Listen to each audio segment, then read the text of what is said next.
Welcoming you all to the first episode of Plotlines to Perkins with Brian.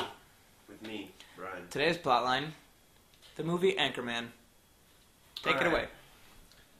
So, it's set back in this time when, like, Anchorman's reigned supreme over television, and then men reigned over women, and it was pretty cool, I suppose.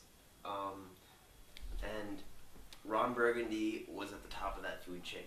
Like, here he is, here's women, and here's everybody else.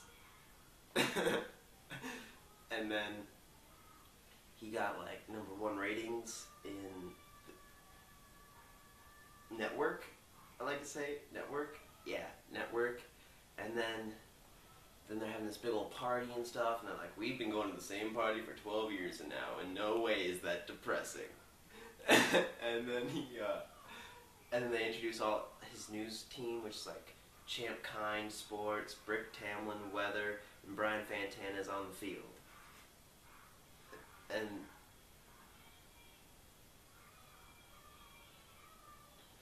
so then he meets this then he sees this girl at the other side of the party. And he goes, "Oh, hello. Oh, hello." And then he goes up to her and he's like, "I don't know how to tell you this, but you have an absolutely breathtaking high knee. I mean, that thing is good. I want to be friends with it." And she's like, "I'm very flattered." And he's like, "Do you know who I am?" She's like, No, I don't." And then he's like, "I don't know how to tell you this, but people know me. I have many leather-bound books, and my apartment smells of rich mahogany. I know Merlin Olsen. He comes over to my place from time to time. Yeah, it's no big deal. I'm very happy for you." And then so then she leaves the party, and he's all like, "Oh, she's beautiful." And then they go from there to the newsroom. And then they're all hungover, and the dog ate the whole wheel of cheese and pooped in the refrigerator. Champ shat a squirrel. Brick ate the squirrel. They're all pretty hungover. And then their, like, boss introduces them to Veronica Corningstone. And that is the girl that Will Ferrell met at the party. Or his name's Ron Burgundy, actually, in the movie. He's played by Will Ferrell. It was actually a really good cast of everybody. It was quite good. Shit, where was I going with this? I was in the newsroom. They just brought in Veronica Corningstone. Yes, thank you. And then he's like, "Wow." And then everyone's shocked because what? A woman on the news team? That doesn't happen. And then they're like, then they say their periods can attract bears and bears can smell of menstruation. And that's putting the whole station in jeopardy, and they're talking, and he's like, "Oh, it's beautiful! It's terrible! She's got beautiful eyes, and her hair smells like cinnamon!" And then, when she comes in asking for a desk, and then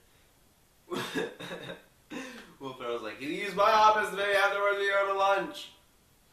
And he's like, "Lower your voice, Ron." He's like... And then she leaves, and then they're talking.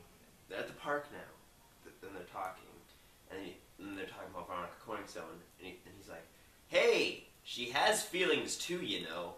And they're like, "Listen to Burgundy. He's got all soft on. It's like some schoolboy bitch. You sound like a gay." "Hey, it's me, Papa Burgundy. And as far as I know, Veronica Corningstone's fair game, right? Hey-oh!" I am very aroused. And they run into Wes Mantooth, and that's a problem because Wes Mantooth's his rival, and they're duking it out and whatnot, and they're doing some verbal jousting, and sword playing, and all that jazz, and then he's like, "You feel bad because you got #2 in the ratings again." And he's like, "Those rating things are flawed. You know they don't count into more than 2 televisions." 2 televisions per household? Yes. And then they all do their various attempts to get Veronica Corningstone. They all fail. And then Ron Burgundy's like, all we need is 2 tickets to the gun show.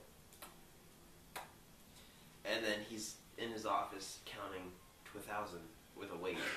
And then she walks in and he goes, oh, don't notice if you heard me counting, but I did over 1,000. You know, the lower ubis to the upper dorsum. It's boring, but it's part of my life. So, and then he's like, then she's all like, that was stupid. And he's like, I am hurt. I am offended and hurt. Because...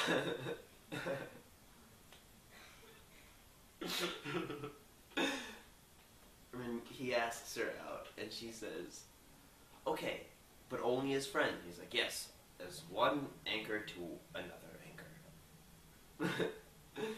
And then he has an erection, and that was really awkward for both of them. And then he's like, I'm just going to go walk this situation off. Don't act like you're not impressed. And then they go on a date, and then he plays some jazz flute for her, the Aqualung, East Harlem Shakedown, E flat, and he's just like, and it was pretty good. Then they made Whoopi, and that was weird. And then they ask Ron what love feels like because he thinks he's in love. What about the panda? Oh, there was a love panda. Because she's like, take me to Pleasure Town! Oh, we're going there. And then love is like candy on a shell. And then there's, look, the most glorious rainbow. Do me on it! It's pretty radical. And where the was panda. There's the love panda. And he's like, and they're like, not now, love panda. And he's like,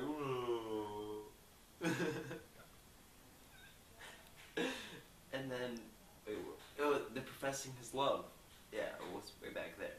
So, and then they sing Afternoon Delight, which is just delightful.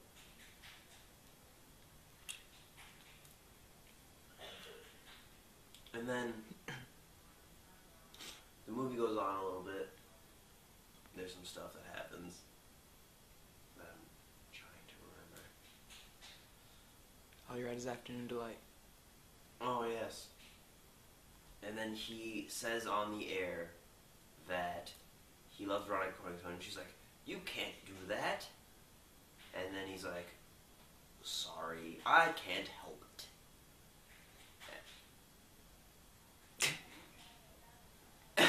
And then then he's driving in his car one day, and he's like, oh, Baxter, I'm taking you to foggy London town, because you are what? My little gentleman. And then he's like, this burrito is good, but it is filling. And he throws it out the window, and he hits Jack Black in the face on a motorcycle, and he goes spiraling out of control. And it was all crazy. And he's like, did you just see what happened? And he goes, yeah, that's why you have all those raspberries. And then he kicks Baxter off the bridge, and he falls in